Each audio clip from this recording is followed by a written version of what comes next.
share, dan juga komen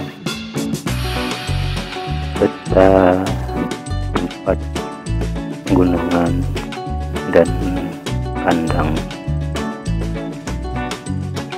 Saat ini saya dalam perjalanan menuju situs kerajaan Islam di Aceh.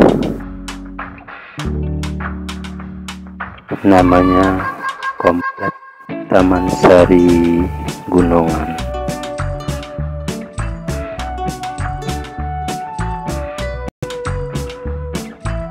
Di dalam komplek ini terdapat dua bukti sejarah,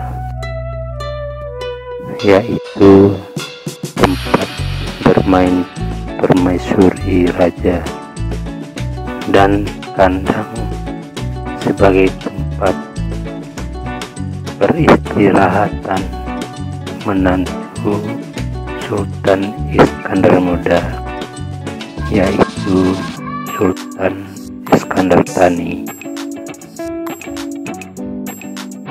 dengan bangunan berbentuk persegi empat yang terlihat sangat kokoh, serta gunungan yang sangat indah